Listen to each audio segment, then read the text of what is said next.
Toyota just made a decision that's sending shockwaves through the auto industry. While every major car company races to go fully electric, Toyota is doing the exact opposite. They're doubling down on hybrids, investing billions in hydrogen, and openly criticizing the electric vehicle push that governments and competitors have embraced. On the surface, this looks like a company stuck in the past, a dinosaur refusing to evolve.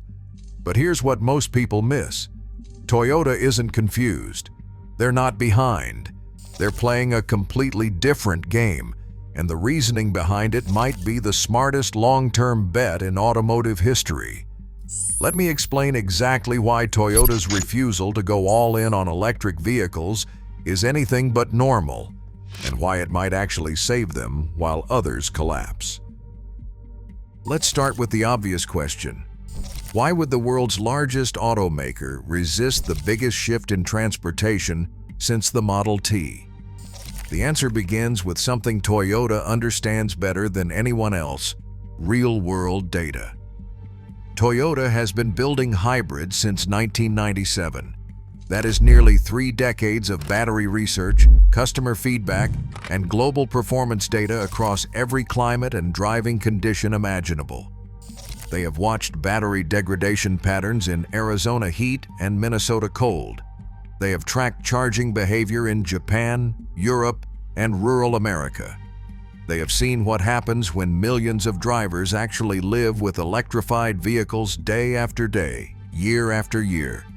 And what they have concluded is simple. The world is not ready for a full electric vehicle transition, and forcing one too fast will backfire catastrophically. Toyota's leadership has said publicly that if every car sold today were electric, there would not be enough lithium, cobalt, and nickel to build the batteries. The mining infrastructure does not exist. The grid capacity does not exist. The charging networks outside major cities do not exist. These are not opinions. They are engineering constraints that Toyota has calculated down to the raw material tonnage. While competitors announce ambitious all-electric timelines to please investors and regulators, Toyota sees those timelines as fantasy. They believe the rush toward full electrification is creating a fragile system built on promises the supply chain cannot keep. And history suggests Toyota might be right to be cautious. Here is where things get interesting. Toyota's critics call them slow, but Toyota calls themselves patient. There is a difference. When other automakers announce billion-dollar electric vehicle factories, Toyota quietly points to their hybrid strategy. One hybrid battery, they argue, contains enough materials to make batteries for 6 plug-in hybrids or 90 mild hybrids. In other words, the same amount of lithium that powers one long-range electric vehicle could reduce emissions across dozens of vehicles. Toyota's math is brutal but logical.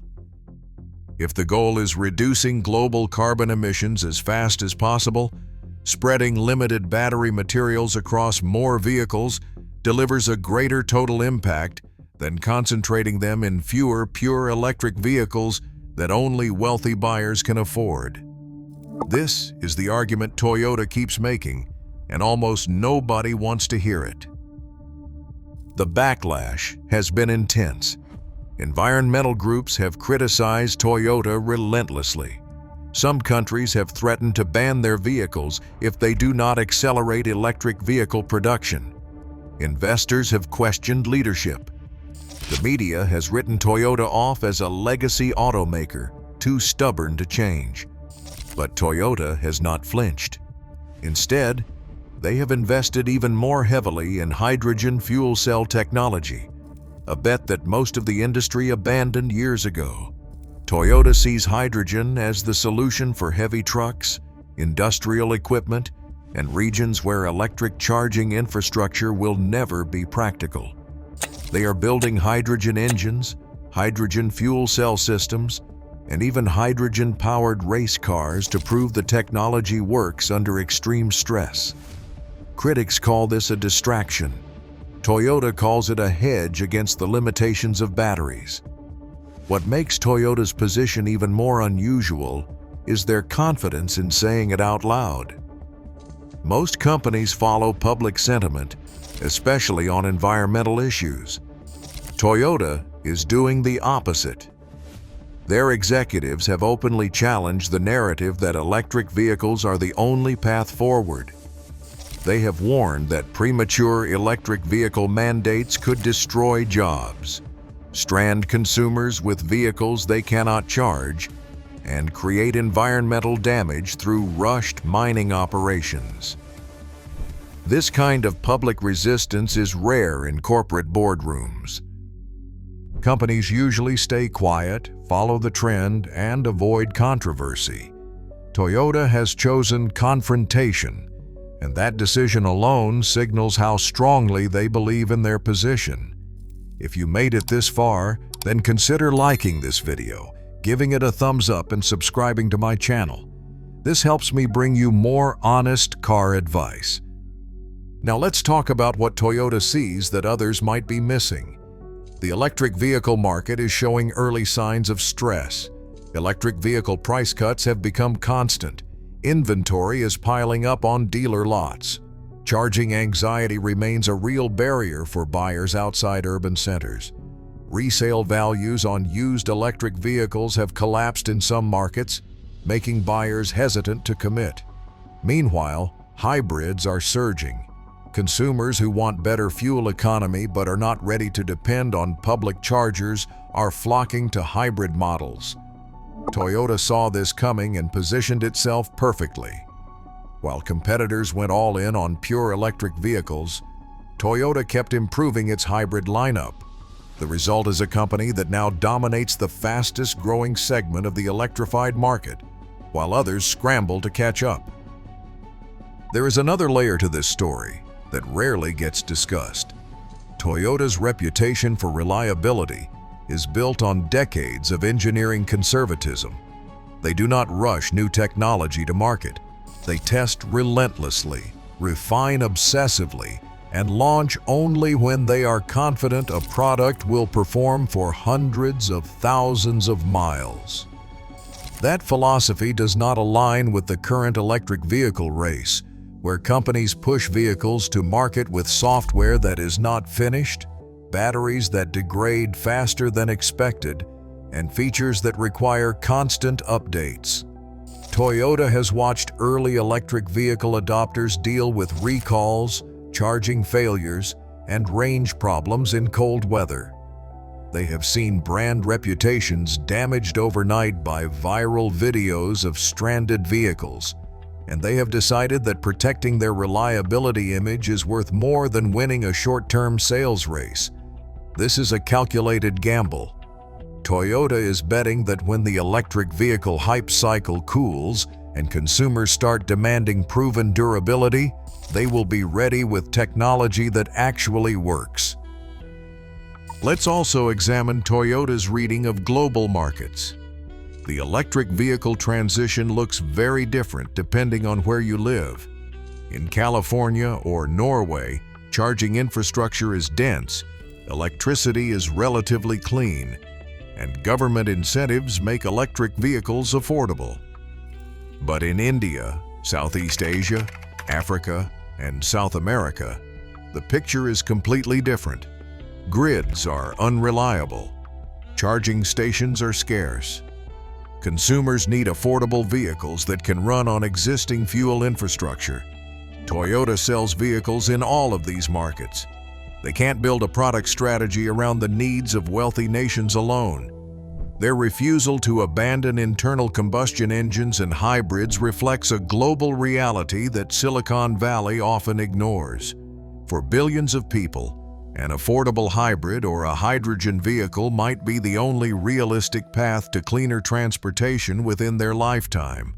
Toyota is building for that world, not just the one that exists in tech press releases.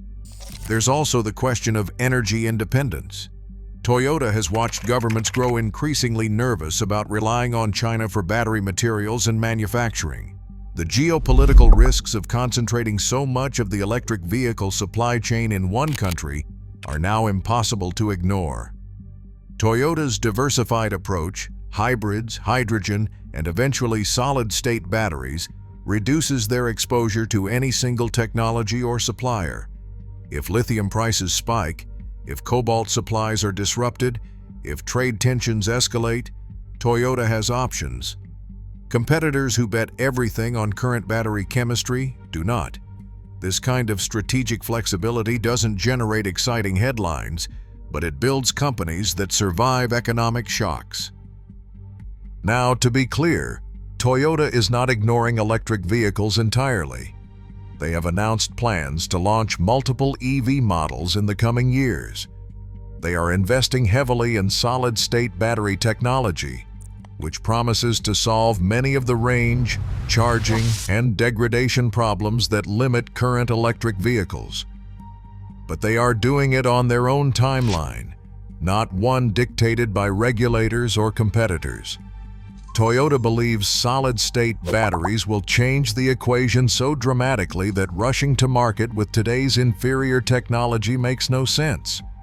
Why sell customers an electric vehicle that will feel outdated in 5 years when you could wait and deliver something genuinely transformative? This patience frustrates observers who want action now. But Toyota has played the long game before and won. The final piece of this puzzle is cultural. Toyota's leadership comes from a manufacturing tradition that prizes stability over disruption. They measure success in decades, not quarters. They remember the companies that chased trends and disappeared when those trends reversed. They have watched industry after industry get disrupted by newcomers who promised revolution and delivered chaos. Toyota does not want to be the company that abandoned proven technology too soon, stranded customers, and destroyed shareholder value chasing a vision that did not materialize. They would rather be criticized today and proven right tomorrow. Is Toyota's strategy guaranteed to succeed? No. If battery costs drop faster than expected, if charging infrastructure expands rapidly, or if consumers abandon hybrids overnight, Toyota could find themselves behind. But that is the nature of any long-term bet. What is remarkable is that Toyota has chosen to make that bet openly, against overwhelming pressure to conform. They have decided that their engineering judgment matters more than public relations, that their data matters more than trends, that their responsibility to customers and employees outweighs the desire to look progressive. Nothing about Toyota's refusal to go fully electric is normal, and that is precisely why it deserves serious attention. In a world where every company says the same thing, follows the same strategy, and makes the same promises, Toyota has chosen to stand alone. Whether they are visionary or foolish, only time will tell. But one thing is certain, they are not following anyone. If you are enjoying this video, consider watching this one. It shares the real reason Toyota engines outlast everything else on the road.